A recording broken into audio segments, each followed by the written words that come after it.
Pues buenas tardes y bienvenidos a la introducción al Antiguo Testamento. Y después de este lapso de tiempo involuntario que nos hemos visto obligados a parar, volvemos a retomar otra vez las clases. Y nos habíamos quedado en el primer libro de Samuel, habíamos terminado el primer libro de Samuel y por lo tanto hoy nos correspondía comenzar el segundo libro. Solamente hacer un pequeño repaso de la última parte del primer libro de Samuel, es decir, de lo que vimos en la última clase, para refrescar la memoria. Esa última parte de ese primer libro contiene el relato de las huidas de David, los años que él estuvo escapando de la persecución a la cual le sometió Saúl. Dijimos que esos años fueron para él una escuela de aprendizaje, fueron una escuela de sufrimiento, evidentemente porque estuvo sometido a todo el acoso y el hostigamiento de Saúl, que buscaba su vida. Y por lo tanto fueron años muy, muy difíciles. Pero al mismo tiempo aquellos años fueron muy importantes, fueron años claves, porque fueron años formativos para luego lo que posteriormente él iba a ejercer y desarrollar como rey de Israel. De hecho, la escuela del sufrimiento es la escuela donde Dios mete a todo aquel que en una manera u otra va a usar. Esa escuela del sufrimiento es parecido a lo que un herrero hace con el hierro con el cual él va a hacer determinados objetos o herramientas. Necesita el fuego y necesita el martillo. El fuego para ablandar el hierro y el martillo es para dar forma. Esa escuela del sufrimiento también es parecida a lo que el alfarero hace con el barro.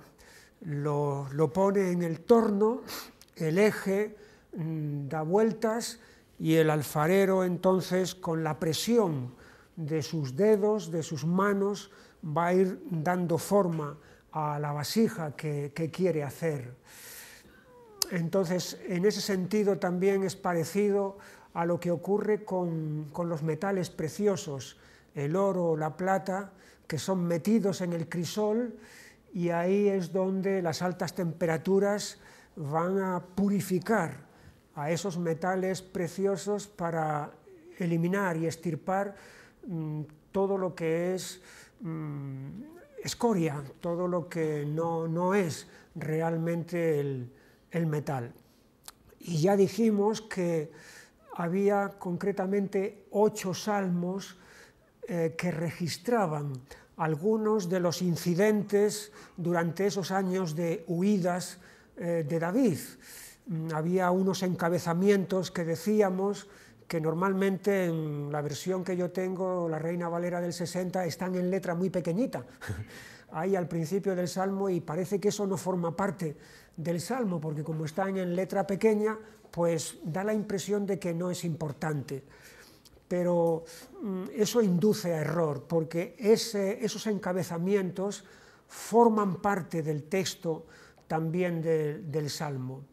Y ahí vemos entonces cómo David en esos salmos expresa sus miedos, sus angustias ante la amenaza, ante el peligro, ante las maquinaciones. Se siente débil, se siente frágil, pero es en esos salmos donde vemos cómo él busca a Dios y cómo él experimenta y encuentra en Dios la fortaleza, la salvación, la liberación. Por lo tanto, son salmos que muestran la profundización de su relación con Dios. Alguien ha dicho que cuando todo el viento sopla a favor, cuando las cosas nos van bien, se aprende poco. De la prosperidad se sacan pocas lecciones. Las verdaderas lecciones, las lecciones profundas, se aprenden en los momentos de adversidad y de dificultad. Y efectivamente, eso es lo que va a pasar con David y reflejado, expresado en todos esos salmos que ahí tenemos. De tal manera que hay un sufrimiento que viene de parte de Dios, que Dios ordena y permite en nuestras vidas, que es un sufrimiento formativo. O sea, un sufrimiento que nos forma, un sufrimiento que nos modela. Luego vamos a ver más adelante que David experimentó otro tipo de sufrimiento en su vida. Podríamos llamarle un sufrimiento disciplinatorio. El sufrimiento disciplinatorio fue el que experimentó a causa de su desobediencia, a causa de su pecado. Cuando cae en pecado con Betsabé, a partir de ese momento, su vida va a experimentar una serie de convulsiones, muy fuertes algunas de ellas, y evidentemente que le van a traer sufrimiento, pero ese es un sufrimiento que es producto de su desobediencia. Es un sufrimiento en el que Dios lo está disciplinando por esa desobediencia, que es distinto al sufrimiento que él experimentó en esta etapa de las huidas de Saúl, que no es fruto ni mucho menos de su desobediencia, sino que es simplemente el resultado de la obsesión de Saúl por quitarlo de en medio. Así que hay un sufrimiento que es formativo, que viene de parte de Dios, y hay un sufrimiento disciplinatorio que viene también de parte de Dios. Pero las razones de uno y de otro son muy distintas, como vemos aquí en la vida de David. Bien, así es como comenzamos entonces el segundo libro de Samuel, y ha acontecido en el último capítulo del libro anterior, capítulo 31 de Primero de Samuel, ha acontecido la muerte de Saúl. Y por lo tanto, al morir Saúl, se cierra una etapa en la vida de David y va a comenzar otra muy diferente. El segundo libro de Samuel se puede dividir en dos partes. Hay una parte en la que una vez que asciende al trono es reconocido solamente por la tribu de Judá, y él reside en Hebrón, son los primeros 4 capítulos, y luego a partir del capítulo 5 él es reconocido por el resto de las tribus también, de tal manera que es ungido como rey de todo Israel. O sea, hay una primera parte de 7 años durante los cuales él va a ser rey solamente de la tribu de Judá. Y luego hay una segunda parte de 33 años, el reinado duró en total 40 años, en la que él va a ser rey de todo Israel. Y el segundo libro de Samuel entonces alcanza prácticamente a casi la totalidad de su reino. Solamente los últimos días de David quedan fuera del ámbito del segundo libro de Samuel, y ya es cuando empieza el primer libro de Reyes, los últimos días de David. Pero el resto de su reinado lo tenemos aquí contenido en este libro. Pero realmente la gran división del reinado de David no es tanto si fue rey de Judá o fue rey de Israel, sino la gran división se produce en el capítulo 11. El capítulo 11 es la narración de su caída con Betsabé en adulterio. Esa caída marca un antes y un después. Un antes, porque antes de esa caída el reinado de David va a ser un reinado floreciente, un reinado victorioso, un reinado bendecido. Después de esa caída, su reinado va a estar lleno de convulsiones y de trompicones, de sobresaltos, algunos de ellos muy fuertes y muy duros, hasta el punto de parecer que pierde el trono, incluso su vida corre peligro. Esos serían a grandes rasgos entonces las dos grandes divisiones de su reinado. Pero entramos aquí en el capítulo 1 del segundo libro de Samuel, que es cuando alguien le trae la noticia de la muerte de Saúl. Capítulo 1 y versículo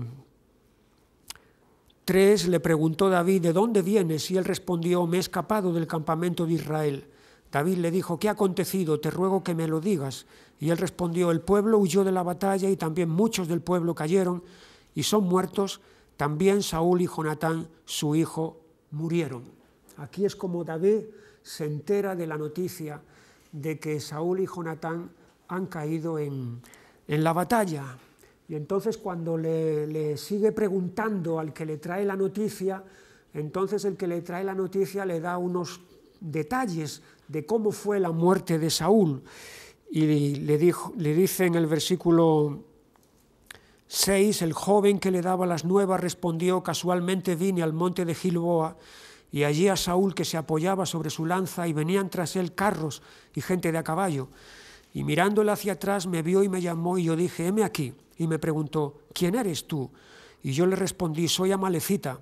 Él me volvió a decir, te ruego que te pongas sobre mí y me mates, porque se ha apoderado de mí la angustia, pues mi vida está aún toda en mí. Y yo entonces me puse sobre él y le maté, porque sabía que no podía vivir después de su caída, y tomé la corona que tenía en su cabeza y la argolla que traía en su brazo, y las he traído acá a mi señor. Esta es la versión que este hombre le da a David de cómo ha sido la muerte de Saúl. Y la versión es que él mismo lo ha matado. Lo vio ya ahí tan mal que entonces Saúl mismo fue el que le pidió que lo matara. Eso no coincide, esta versión que él está dando no coincide con lo que tenemos en el capítulo anterior, el capítulo 31 del primer libro de Samuel, que en el versículo 3 dice, y arreció la batalla contra Saúl y le alcanzaron los flecheros y tuvo gran temor de ellos. Entonces dijo Saúl a su escudero, saca tu espada y traspásame con ella, para que no vengan estos incircuncisos y me traspasen y me escarnezcan. Mas su escudero no quería, porque tenía gran temor. Entonces tomó Saúl su propia espada y se echó sobre ella. Es decir, según este relato, Saúl se suicidó. El escudero no quiso matarlo, aunque él se lo pidió, y entonces es Saúl mismo el que se mata a sí mismo. Mientras que la versión que este otro está dando a David es que ha sido él el que ha matado a Saúl. ¿Cuál es la verdad de los dos relatos? Pues la verdad está en el primero. Saúl se suicida y este que viene a David a contarle todo esto, lo que piensa es que va a ganar méritos ante David si le dice que él lo ha matado. Supuestamente él piensa eso, porque como Saúl es el enemigo de David, pues entonces yo lo he matado a tu enemigo. Entonces está pensando que David va a decir, qué bien, muy bien, te recompenso. Cuando en realidad él no conoce a David y lo que va a pasar es que David va a llorar y va a dolerse, no solamente por la muerte de Jonatán, sino también por la muerte de Saúl. Y aquí tenemos una cualidad muy importante del carácter de David, y es la nobleza de corazón. Cualquier otro, en su lugar, cuando se hubiera enterado de la muerte de su peor enemigo, hubiera comenzado a dar saltos de alegría. Por fin me lo he quitado de en medio, por fin Dios le ha ajustado cuentas. Eso es lo que cualquiera hubiera reaccionado. Pero sin embargo, David no hace eso. Fíjate en el versículo 17. Y endechó David a Saúl y a Jonatán, su hijo, con esta endecha, y dijo que debía enseñarse a los hijos de Judá, y aquí que está escrito en el libro de Jaser. Y a continuación ahí empieza, es una poesía. Una endecha es un lamento, ante una noticia triste. Y para David, la muerte de Jonatán es una noticia muy triste, es la muerte de su mejor amigo, es una noticia muy triste, pero la muerte de Saúl es una noticia muy triste también.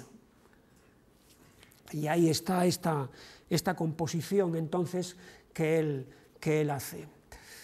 Lo cual nos habla, como dije antes, de la nobleza del corazón de David.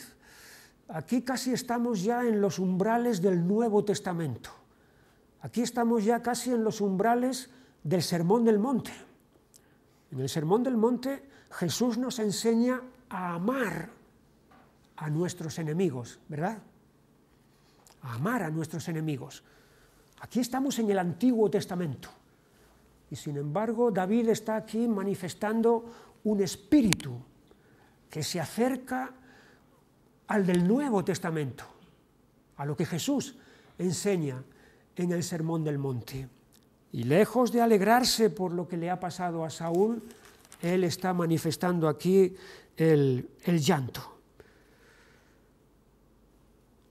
Versículo 23, Saúl y Jonatán, amados y queridos, inseparables en su vida, tampoco en su muerte fueron separados. Más ligeros eran que águilas, más fuertes que leones. Hijas de Israel, llorad por Saúl, quien os vestía de escarlata con deleites, quien adornaba vuestras ropas con ornamentos de oro. Cómo han caído los valientes en medio de la batalla, Jonatán, muerto en tus alturas. Hay una alusión que hicimos en alguna de las clases, no sé si fue en la última o en una de las últimas, a la frase que aquí dice en el versículo 26 David: angustia tengo por ti, hermano mío Jonatán, que me fuiste muy dulce, más maravilloso me fue tu amor que el amor de las mujeres, en el sentido de que algunos ahora se agarran a esta frase de David para insinuar o para enseñar abiertamente de que es que David y Jonatán eran homosexuales o habían practicado las relaciones homosexuales, y de ahí que cuando dice más maravilloso me fue tu amor que el amor de las mujeres es que David está manifestando eso. Pero es impensable que algo así se pueda interpretar de este pasaje por varias razones. Una de ellas es si el adulterio de David con Betsabé, es decir, de un hombre con una mujer, recibe la reprensión y la condena de parte de Dios que recibió ese pecado, que fue entre un hombre y una mujer, va a quedar sin condena una relación de ese estilo entre un hombre y un hombre. Y más todavía, después de todas los textos que vienen de los libros de la ley, de Levítico y de Deuteronomio, donde explícitamente se condenan las relaciones entre hombres y hombres, o entre hombres y mujeres, o entre hombres y mujeres y animales, entonces es evidente que es insostenible el pretender decir que aquí se puede entender esto como si fuera una relación de tipo homosexual. Bien, la muerte de Saúl ha acontecido, se ha cerrado una etapa en la vida de David, y ahora ¿qué? Ahora comienza algo nuevo, algo totalmente diferente. El camino está libre, el camino está franqueado. Pero fíjate, me llama la atención que antes de tomar ninguna decisión, de hacer ningún movimiento en un sentido o en otro, de decir, ahora tengo que buscar el apoyo de estos, de aquellos, lo primero que hace David, lo tenemos en el capítulo 2 y versículo 1, después de esto aconteció que David consultó al Señor, diciendo, ¿subiré a alguna de las ciudades de Judá? O sea, la primera decisión que David toma, en realidad no es una decisión. La primera decisión es más bien una búsqueda, y una búsqueda de Dios. Es consultar a Dios. ¿Cuál es el paso? ¿Cuál es el movimiento? ¿Hacia dónde me tengo que mover, que dirigir? ¿Qué tengo que hacer ahora? Y yo creo que es lo más sabio que se puede hacer cuando uno no sabe qué hacer. Es buscar a Dios. O sea, buscar palabra de Dios, porque es la palabra de Dios lo que nos va a dirigir y nos va a guiar. Es lo que dice el Salmo 119, versículo 105. Lámpara es a mis pies tu palabra y lumbrera a mi camino. Y efectivamente, eso es lo que David está queriendo aquí. Recibir dirección, recibir luz y claridad para saber qué es lo que tiene que hacer. Es algo que deberíamos también nosotros de aplicarnos a nosotros mismos cuando estamos en situaciones en las que no sabemos qué hacer, estamos sin claridad, decir, Señor, guíame tú, enséñame tú, por tu palabra, cuáles son los pasos. Y ahí es donde el Señor le respondió, sube. David volvió a decir, ¿a dónde subiré? Y él le dijo, a Hebrón. Y allí, en esa ciudad, es donde David va a ser ungido como rey por la tribu de Judá. Y allí en Hebrón él va a hacer su residencia y durante 7 años, como dijimos antes, él va a ser el rey solamente en esa tribu, viviendo allí. Pero el hecho de que Saúl haya muerto no quiere decir que el trono o la corona se la entrega todo Israel y le dicen, tuya es. No, porque Saúl era de la tribu de Benjamín. Saúl, además de Jonatán, que muere en la batalla con él, tenía otro hijo que se llamaba Isboset, y la tribu de Benjamín no está dispuesta a reconocer a David como rey. La tribu de Benjamín reconocía a Saúl, que era de su tribu, y ahora va a reconocer a Isboset, al hijo de Saúl, también como rey. Y con la tribu de Benjamín, las demás, el resto de las tribus, también van a reconocer a este hombre que se llamaba Isboset. Y un general, que era el general de Saúl, que se llamaba Abner, va a tomar al hijo de Saúl y lo va a establecer como rey. En el capítulo 2 y versículo 8, pero Abner, hijo de Ner, general del ejército de Saúl, tomó a Isboset, hijo de Saúl, y lo llevó a Mahanaim, y lo hizo rey sobre Galaad, sobre Jesuri, sobre Jezreel, sobre Efraín, sobre Benjamín y sobre todo Israel. De 40 años era Isboset, hijo de Saúl, cuando comenzó a reinar sobre Israel, y reinó 2 años. Solamente los de la casa de Judá siguieron a David.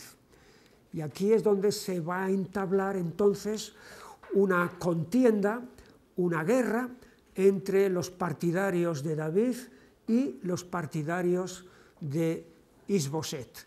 Finalmente, la fuerza se va a inclinar del lado de David. Como dice en el capítulo 3 y versículo 1, hubo larga guerra entre la casa de Saúl y la casa de David, pero David se iba fortaleciendo y la casa de Saúl se iba debilitando. Así que poco a poco David va cobrando más fuerza y Is-Boset va debilitándose. Y lo que va a ser ya el punto de no retorno para este hombre Is-Boset va a ser un incidente que va a ocurrir con su general, con el general del ejército que le había promovido al trono, con Abner. Es que Abner toma a una concubina de Saúl, del padre de Saúl, de Is-Boset, la toma para sí, y entonces cuando Is-Boset le llama la atención por el hecho de haber tomado a una concubina de su padre, entonces eso va a producir un enfrentamiento entre Abner e Is-Boset. Y Abner, en represalia por la reprensión que le ha hecho Is-Boset, va a ir a David para proponerle la alianza y que le entrega el reino. Y efectivamente ahí ya es cuando David tiene ya de su lado incluso al general del ejército de Is-Boset, y por lo tanto todo está prácticamente de su lado. Eso, el hecho de que Abner se pase al lado de David va a significar el final de Is-Boset, que es asesinado, como vemos aquí en el capítulo 4.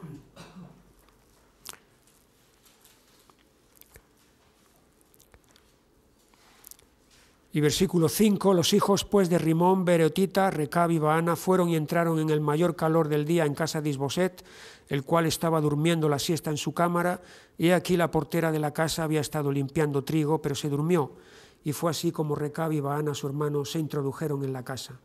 Cuando entraron en la casa, Is-Boset dormía sobre su lecho en su cámara, y lo hirieron, y lo mataron, y le cortaron la cabeza, y habiéndola tomado, caminaron toda la noche por el camino del Arabá, y trajeron la cabeza de Is-Boset a David en Hebrón, y dijeron al rey: he aquí la cabeza de Is-Boset, hijo de Saúl tu enemigo, que procuraba matarte, y el Señor ha vengado hoy a mi señor el rey de Saúl y de su linaje.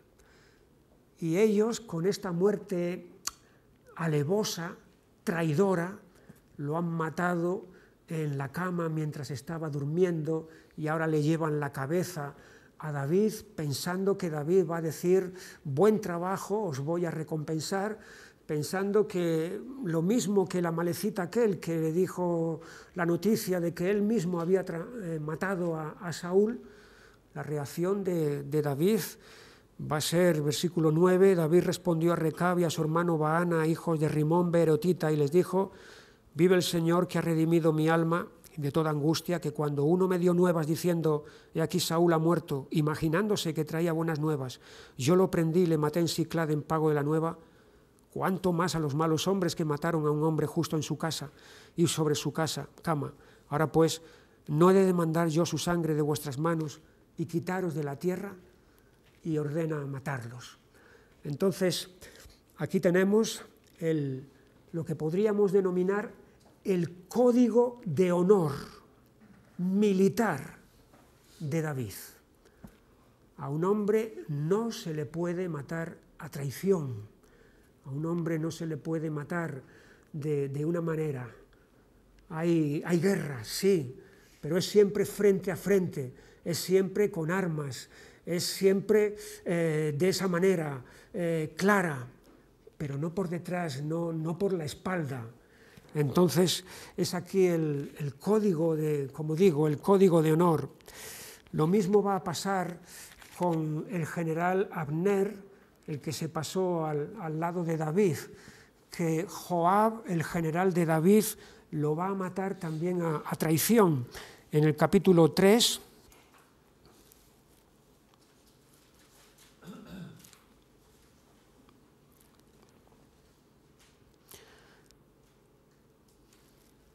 Versículo 26, saliendo Joab de la presencia de David, envió mensajeros tras Abner, los cuales le hicieron volver desde el pozo de Sira sin que David lo supiera. Y cuando Abner volvió a Hebrón, Joab lo llevó aparte en medio de la puerta para hablar con él en secreto. Y allí, en venganza de la muerte de Asael, su hermano, le hirió por la quinta costilla y murió. Es otra vez una muerte a traición, una muerte fingiendo amistad. Entonces lo mata por la venganza de que Abner había matado al hermano de Joab. Pero Joab había matado al hermano Abner había matado al hermano de Joab, a Asael, en buena lid, es decir, cara a cara. Pero Joab ahora utiliza esta manera de quitarse de en medio a Abner, que además se quita de en medio también un rival que le puede hacer sombra, porque David lo había tomado como general de su ejército. Resulta curioso este Joab. Él era sobrino de David, era uno de los 3 hijos de Sarbia, la hermana de David, eran Asael, Abisai y Joab. Y Joab es un hombre que va a estar toda la vida al lado de David.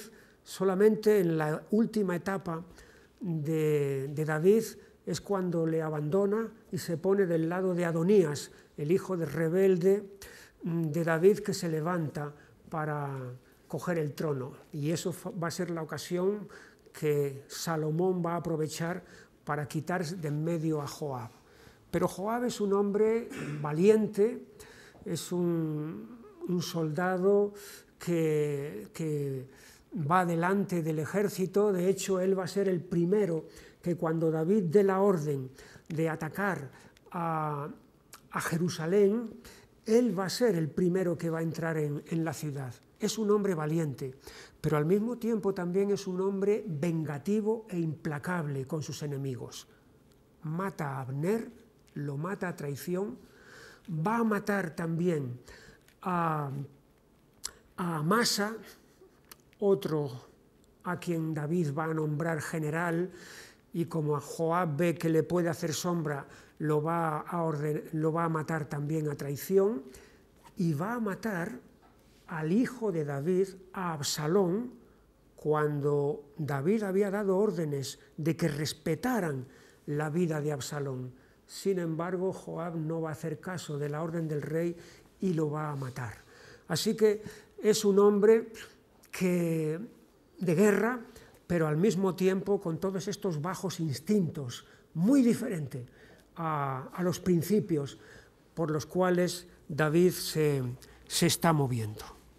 Así que con la muerte de Isboset, ahora es cuando ya queda libre el camino para que David sea reconocido por las demás tribus, y efectivamente eso es lo que va a ocurrir. En el capítulo 5, versículo 1, vinieron todas las tribus de Israel a David en Hebrón y hablaron diciendo: henos aquí, hueso tuyo y carne tuya somos, y aun antes de ahora, cuando Saúl reinaba sobre nosotros, eras tú quien sacabas a Israel a la guerra y lo volvías a traer. Además, el Señor te ha dicho: tú apacentarás a mi pueblo Israel y tú serás príncipe sobre Israel. Vinieron pues todos los ancianos de Israel al rey en Hebrón, y el rey David hizo pacto con ellos en Hebrón delante del Señor, y ungieron a David por rey sobre Israel. Era David de 30 años cuando comenzó a reinar, y reinó 40 años. En Hebrón reinó sobre Judá 7 años y 6 meses, y en Jerusalén reinó 33 años sobre todo Israel y Judá. Y ahora sí es cuando David ha ascendido al trono de toda la nación. Ahora es cuando se cumple aquello que ocurrió en su casa, en Belén, cuando llegó Samuel para ungir a uno de los hijos de Isaí, y empezó mirando al primero, que era el más alto, y todo aquello que vimos, y no, ninguno de estos es. ¿Queda alguno? ¿Tienes algún hijo más? Sí, pero está apacentando las ovejas, es el menor. Llámalo. Y entonces ahí es donde se produce la unción. de David por parte de Samuel.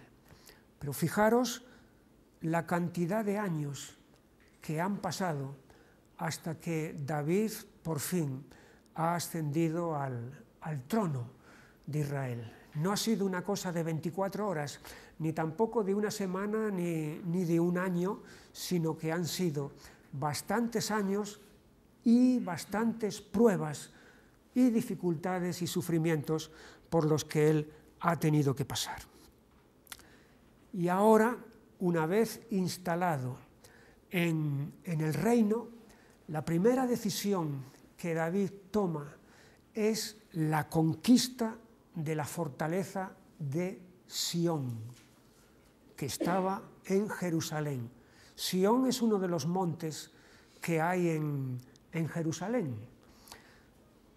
A ver si cuando terminemos el curso del Antiguo Testamento podemos hacer un viaje de fin de curso a Israel. Estaría bien, ¿verdad? Estaría fenomenal de poder irnos allí y entonces ver los lugares y ver los sitios y para ya redondear el aprendizaje, ¿no? Pero ahí está. David, la primera decisión que toma como rey de Israel es la captura, la conquista de esta fortaleza. Versículo 6. Entonces marchó el rey con sus hombres a Jerusalén contra los jebuseos que moraban en aquella tierra, los cuales hablaron a David diciendo: tú no entrarás acá, pues aun los ciegos y los cojos te echarán, queriendo decir: David no puede entrar acá. Es decir, había un sentimiento en estos moradores originales de Jerusalén, que eran los jebuseos. Habían un sentimiento de que tenían en sí mismos tal fuerza y tal poder que nadie podría con ellos. De hecho, cuando miramos en el libro de Jueces, en el capítulo 1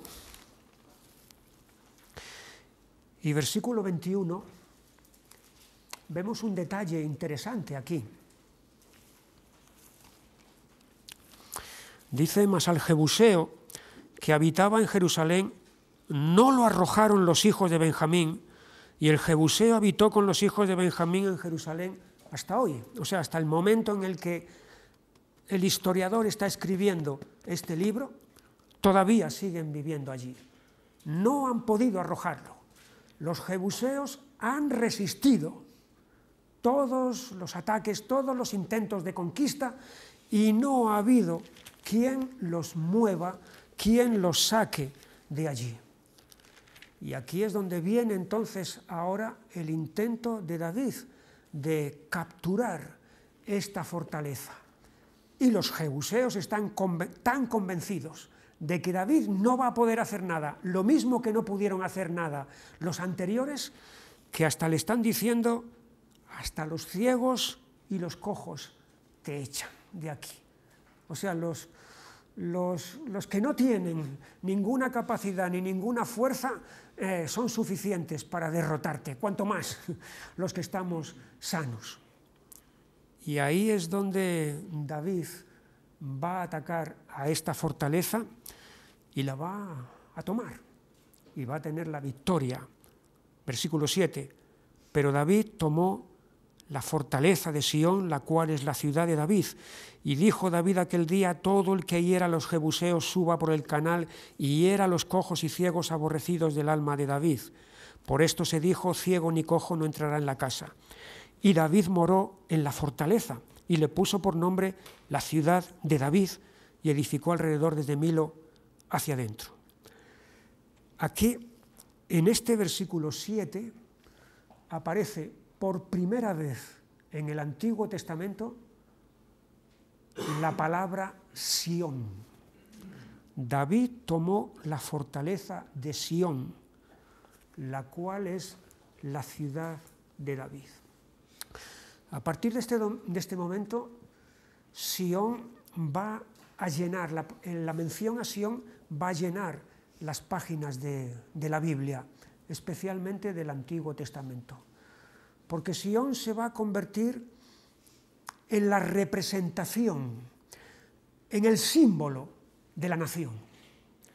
Sión va a ser la residencia de David, donde David va a fijar su residencia. Eso significa que va a ser la capital del reino, porque donde el rey vive es donde está la capital del reino, de la misma manera que aquí en Madrid es la capital del reino, porque desde los tiempos de Felipe II todos los reyes de España han vivido en Madrid. Entonces, aquí Sión se convierte en la capital civil del reino y simboliza, por así decirlo, a la nación. De tal manera que cuando vemos en el Antiguo Testamento las menciones a Sión, no solamente se está mencionando en sí a la colina esa donde estaba la fortaleza, sino que se está representando a toda la ciudad de Jerusalén y, por así decirlo, a toda la nación. Aquí tenemos cómo David elige a Sión como lugar donde él va a residir.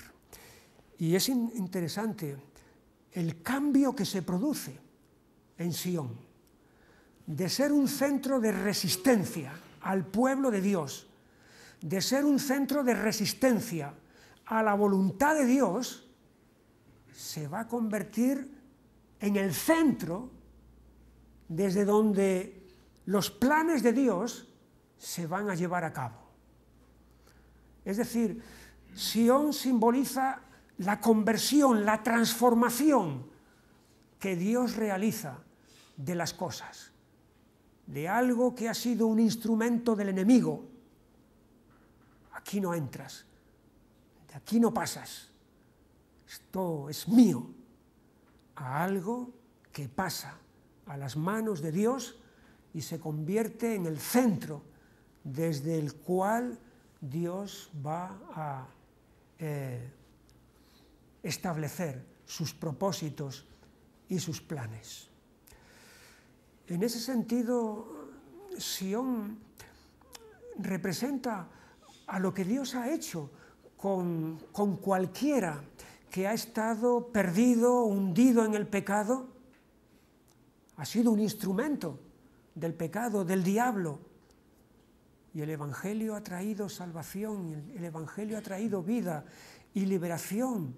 Y finalmente esa persona que antes estaba resistiendo a Dios, era enemigo de Dios, se convierte en instrumento de Dios.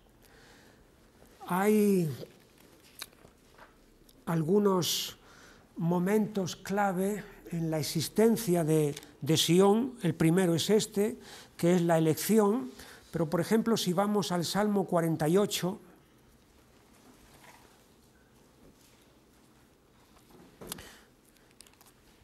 Salmo 48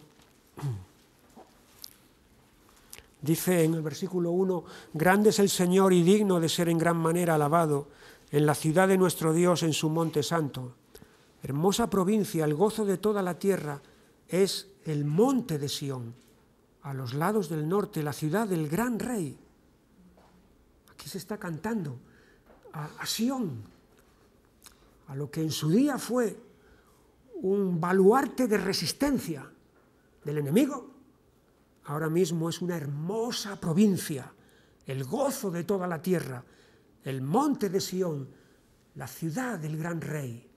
Es decir, es el brillo de Sión, donde antes no había más que oscuridad y tinieblas. Ahora mismo es el sitio desde donde se esparce la luz sobre toda la tierra. En el versículo 12, andad alrededor de Sión y rodeadla, contad sus torres, considerad atentamente su antemuro, mirad sus palacios, para que lo contéis a la generación venidera.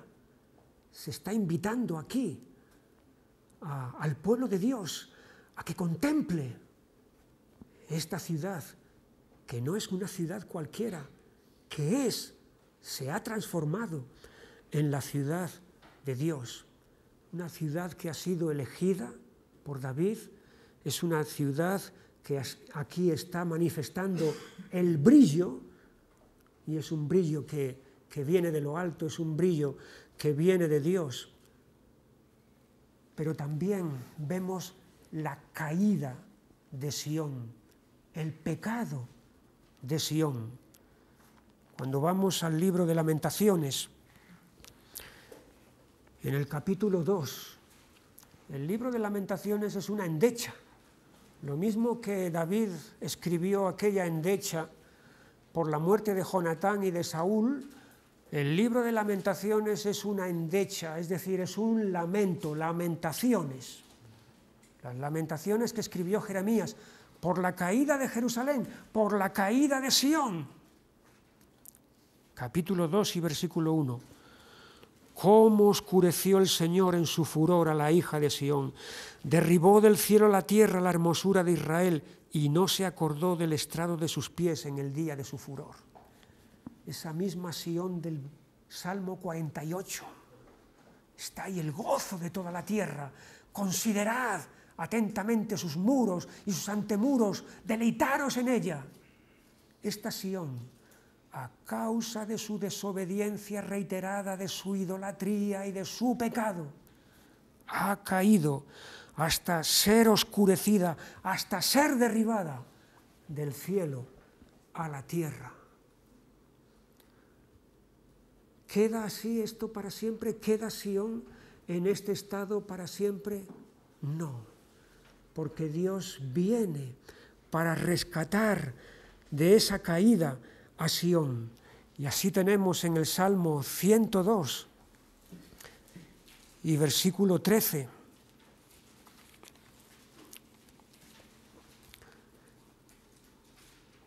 Donde dice, te levantarás y tendrás misericordia de Sión, porque es tiempo de tener misericordia de ella, porque el plazo ha llegado, porque tus siervos aman sus piedras y del polvo de ella tienen compasión. Llega el tiempo en el que esa Sión que ha sido derribada, hundida por Dios a causa de su pecado, va a ser restaurada, va a ser redimida, puesta otra vez por Dios en ese sitio. Y hay pasajes proféticos que hablan de la gloria venidera de Sión. En el capítulo 60 del libro de Isaías, y versículo 14. Y vendrán a ti humillados los hijos de los que te afligieron, y en las pisadas de tus pies se encorvarán todos los que te escarnecían. Y te llamarán ciudad del Señor, Sión del Santo de Israel. En vez de estar abandonada y aborrecida tanto que nadie pasaba por ti, haré que seas una gloria eterna, el gozo de todos los siglos. Y mamarás la leche de las naciones, el pecho de los reyes mamarás, y conocerás que yo, el Señor, soy el Salvador tuyo y Redentor tuyo, el fuerte de Jacob. Son palabras proféticas acerca del futuro glorioso que aguarda a Sión. Así que esta palabra, que la vemos aquí por primera vez en el segundo libro de Samuel, en el capítulo 5 y versículo 7, que es conquistada por David, va a pasar por todas estas fases de su existencia. Y vemos ahí el propósito inmutable que Dios tiene para con esta ciudad. De alguna manera es la representación de esa Jerusalén celestial que vemos en el capítulo 21 de Apocalipsis, que desciende del cielo de Dios, teniendo la gloria de Dios, con esas calles de oro, con esos fundamentos también, y con esas puertas que son perlas preciosas, esa ciudad celestial y gloriosa que está por venir. Aquí es donde por primera vez tenemos esta referencia entonces a Sión. Y llama la atención un dato, es lo que dice David en el versículo 8, estamos en el capítulo 5 de 2 de Samuel. Y dijo David aquel día: todo el que hiera a los jebuseos suba por el canal y hiera a los cojos y ciegos, aborrecidos del alma de David. Hay aquí una palabra muy severa que David está dando sobre los cojos y los ciegos, que fueron utilizados por los jebuseos para burlarse de él, para decir: nos bastan, con cojos y ciegos tenemos bastante para derrotarte. Y aquí está la palabra severa que David da a los cojos y ciegos de Sión. Y dice: por esto se dijo, ciego ni cojo no entrará en la casa. La casa se refiere al templo. Pero me llama la atención, si vamos al Evangelio de Mateo, al capítulo 21, y versículo 12, y entró Jesús en el templo de Dios, en la casa de Dios, y echó fuera a todos los que vendían y compraban en el templo, y volcó las mesas de los cambistas y las sillas de los que vendían palomas, y les dijo: escrito está, mi casa, casa de oración será llamada, mas vosotros la habéis hecho cueva de ladrones. Y fíjate lo que dice a continuación: y vinieron a él en el templo ciegos y cojos, y los sanó. David da una palabra severa contra los ciegos y cojos, hasta el punto de que no pueden entrar en la casa.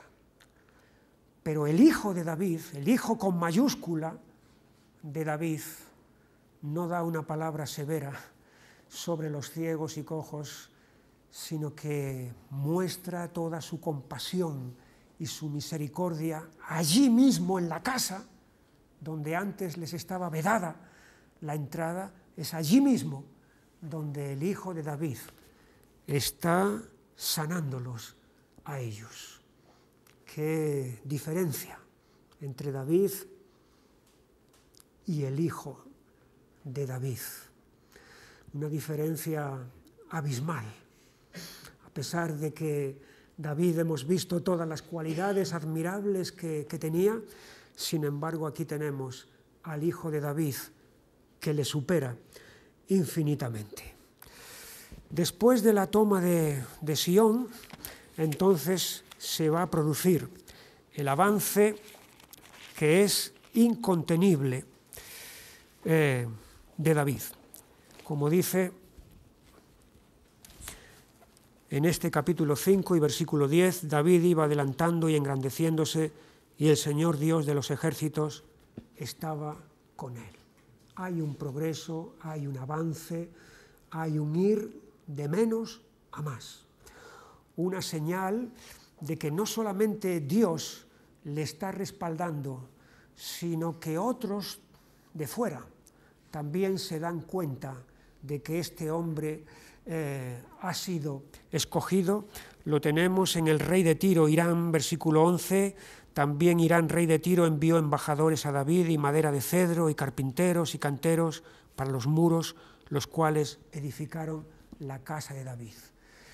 Y fue este Hiram o su hijo, que se llamaba lo mismo, el que hará luego alianza con Salomón para que el templo que Salomón construya sea también construido a base de cedros que vienen del Líbano y de piedras también que los canteros de Irán saben cortar y van a ayudar a Salomón a edificar el templo.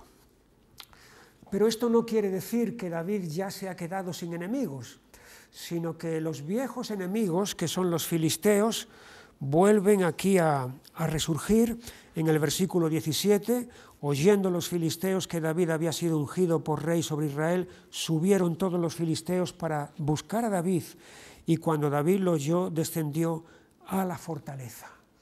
Y ahí es donde se van a presentarle batalla, donde David los va a derrotar, los filisteos se van a recuperar y van a volver otra vez a presentarle batalla, siendo vueltos otra vez a ser derrotados.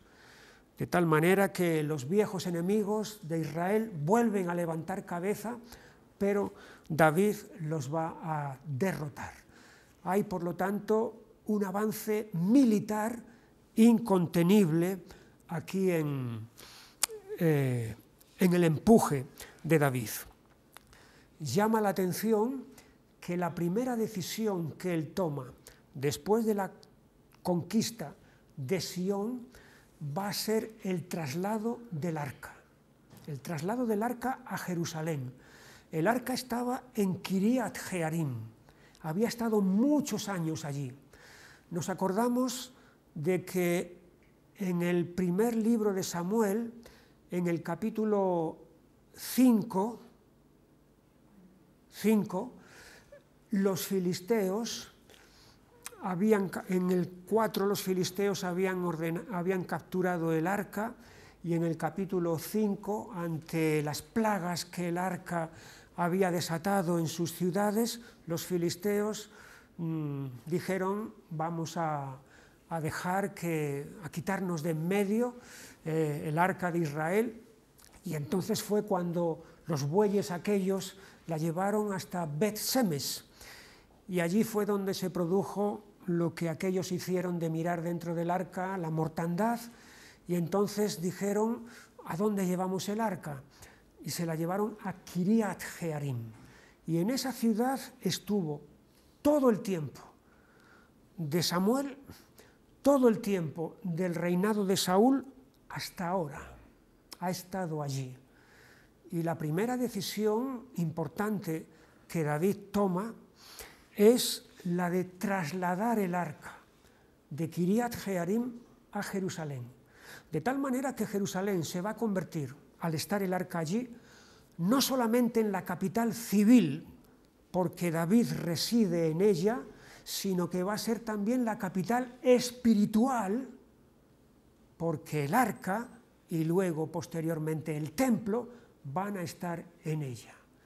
De tal manera que Jerusalén se va a convertir en el corazón, en el centro espiritual y civil de la nación a todos los efectos.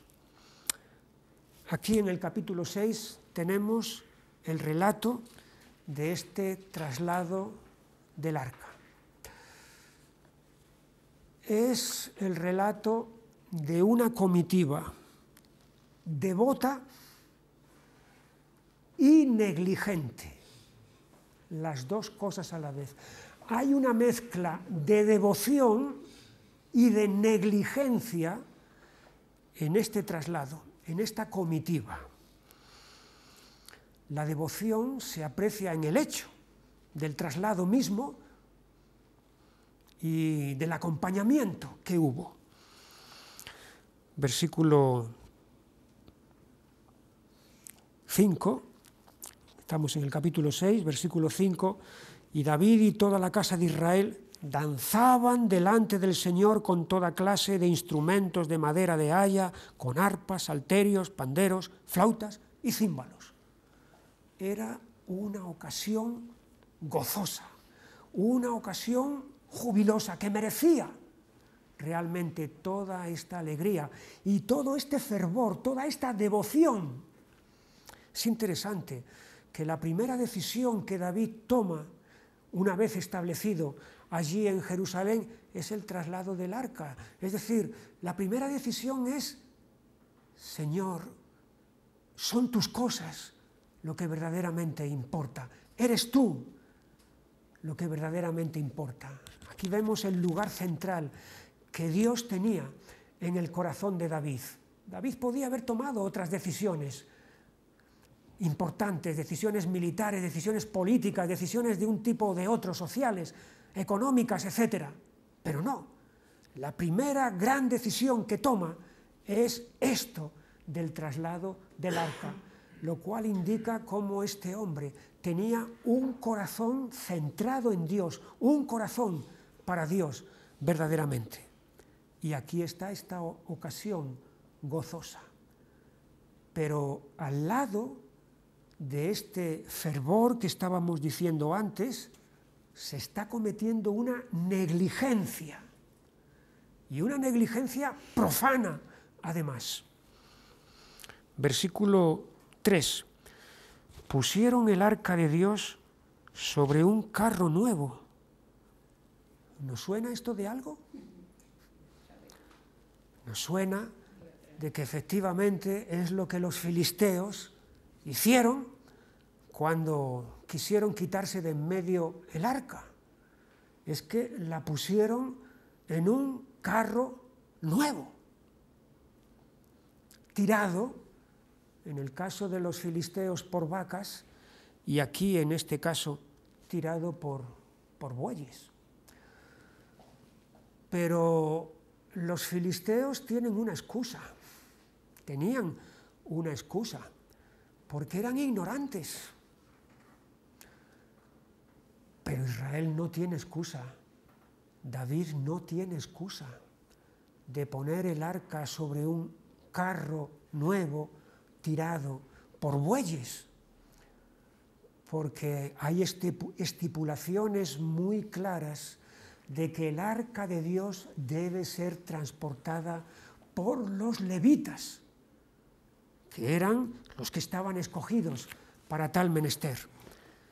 Deuteronomio capítulo 10 y versículo 8.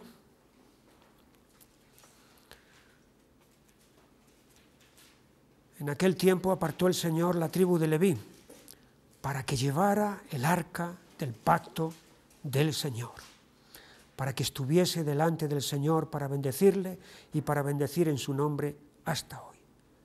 La tribu de Leví era la encargada de llevar el arca del pacto.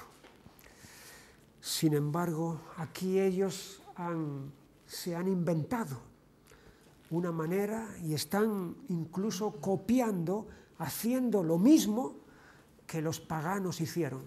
Pero ya digo, los paganos al fin y al cabo tenían una excusa de que eran ignorantes totalmente de las normas de Dios. Pero aquí estamos ante un pueblo que conoce perfectamente esa norma. De tal manera que aquí hay una mezcla, por un lado de entusiasmo y de fervor, y por otro lado de paganismo y de desobediencia. Este traslado, que empezó siendo gozoso, va a terminar siendo luctuoso. Porque cuando hay una mezcla entre lo santo y lo profano, las cosas no pueden terminar bien. Y efectivamente, versículo 6, cuando llegaron a la era de Nacón, Uza extendió su mano al arca de Dios y la sostuvo, porque los bueyes tropezaban, y el furor del Señor se encendió contra Uza y lo hirió allí Dios por aquella temeridad y cayó allí muerto junto al arca de Dios. Los bueyes tropezaban. Las mismas vacas de los filisteos que Dios guió contra todo su instinto natural, porque las crías estaban detrás, y sin embargo las vacas siguieron adelante hasta llegar al territorio de Israel.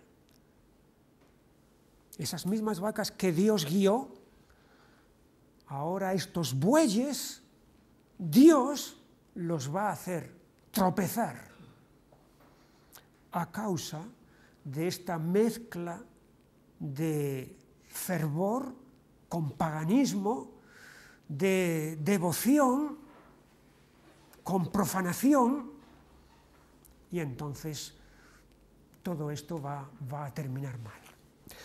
Aquí tenemos además la temeridad de este hombre. Es el mortal que quiere ayudar al inmortal, que quiere sostener al inmortal. Es el pecador que quiere ayudar al santo. Es el descalificado que quiere sostener al que es trascendente. Y de la misma manera que ocurrió con los que miraron desconsideradamente dentro del arca como si aquello fuera un objeto corriente y vulgar, que sucedió la mortandad, así va a ocurrir en este momento con la temeridad que este hombre hace de querer sujetar el arca.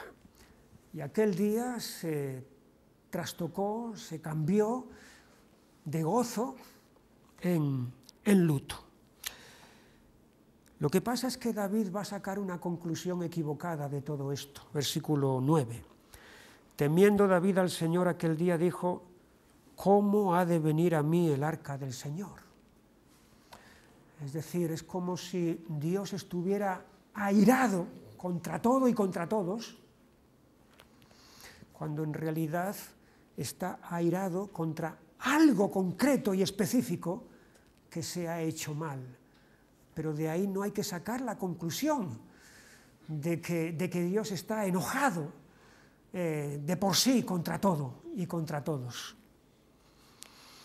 Y es entonces cuando David va a hacer que lleven a casa de este hombre, el arca a casa de este hombre, Obed-edom, geteo, versículo 11, y estuvo el arca del Señor en casa de Obed-edom, geteo, 3 meses, y bendijo el Señor a Obed-edom y a toda su casa.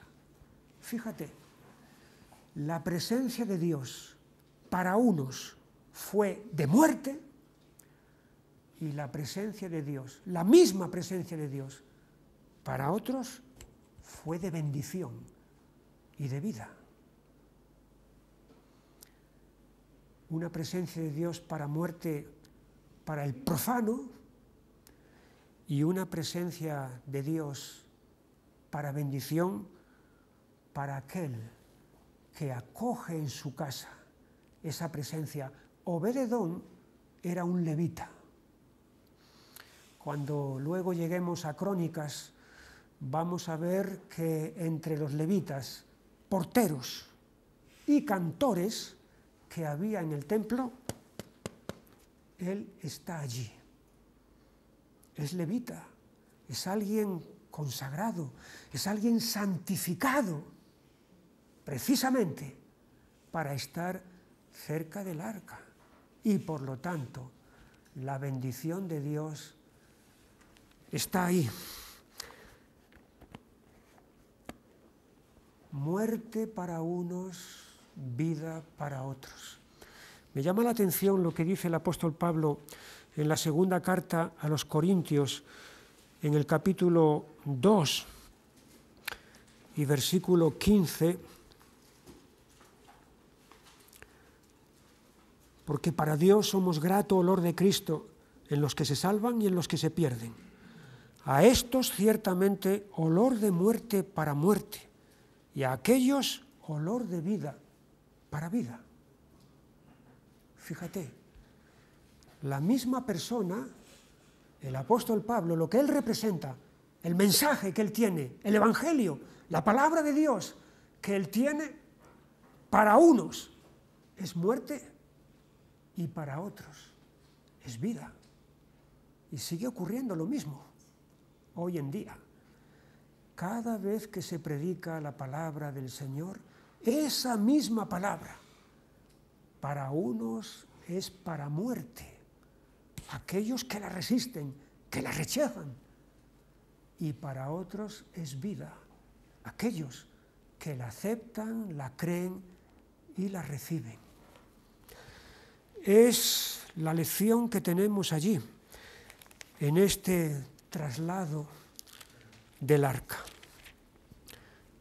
Y después de constatar lo que ha ocurrido con Obed-edom, la bendición que Dios ha mandado sobre su casa, ahora sí David va a hacer las cosas conforme es la norma de Dios, la voluntad de Dios. Y allí, en el versículo 12 del capítulo 6, fue dado aviso al rey David diciendo: el Señor ha bendecido la casa de Obed-edom y todo lo que tiene a causa del arca de Dios. Entonces David fue y llevó con alegría el arca de Dios, la casa de Obed-edom, a la ciudad de David. Y cuando los que llevaban el arca de Dios habían andado 6 pasos, él sacrificó un buey y un carnero engordado. Y David danzaba con toda su fuerza delante del Señor, y estaba David vestido con un efod de lino. Y esta vez sí, porque el arca está siendo llevado de acuerdo a los medios que Dios ha instituido. Hay unos fines que Dios ha instituido y hay unos medios que Dios también ha instituido. Y no se puede lograr los fines saltándose los medios que Dios ha instituido. Y aquí están fines y medios, ahora sí, acorde, y por lo tanto se va a producir ese traslado y el arca va a quedarse ya en Jerusalén y David le va a construir una tienda hasta que llegue el momento en el que se construya el templo. Y aquí vemos también otro contraste en esta escena, cuando David va con todo su entusiasmo y toda su devoción a lo que Mical, su mujer, la actitud que Mical, su mujer, tiene. Versículo 16. Cuando el arca del Señor llegó a la ciudad de David, aconteció que Mical, hija de Saúl, miró desde una ventana y vio al rey David que saltaba y danzaba delante del Señor y le menospreció en su corazón. Aquí tenemos la entrega y el fervor de David por un lado y la mezquindad de Mical, su mujer, por otro. Hasta el punto de que cuando llegue a su casa David, versículo 20, volvió luego David para bendecir su casa, y saliendo Mical a recibir a David dijo: «Cuán honrado ha quedado hoy el rey de Israel, descubriéndose hoy delante de las criadas de sus siervos, como se descubre sin decoro un cualquiera». Esta mujer, en lugar de ver el sentido, el propósito de lo que David estaba haciendo y sobre todo para quién lo estaba haciendo, lo único que ve es que se ha rebajado y se ha humillado delante de todos los demás. La respuesta de David está ahí inmediata. Entonces David respondió a Mical: «Fue delante del Señor quien me eligió en preferencia a tu padre y a toda tu casa, para constituirme por príncipe sobre el pueblo del Señor, sobre Israel. Por tanto, danzaré delante del Señor, y aún me haré más vil que esta vez, y seré bajo a tus ojos, pero seré honrado delante de las criadas de quienes has hablado». Y aquí vemos las consecuencias que Mical tuvo. Mical, hija de Saúl, nunca tuvo hijos hasta el día de su muerte. Nos quedamos aquí hoy. Si Dios quiere, la semana que viene seguiremos con el capítulo 7, que comenzaremos entonces con el pacto que Dios hace con David ante el deseo de David de construirle una casa apropiada a Dios. Así que vamos a dejarlo, vamos a ir leyendo estos capítulos para que podamos ir poniéndonos en sintonía con lo que vamos a ver. Que el Señor os bendiga y si Dios quiere hasta la semana que viene. Adoraré.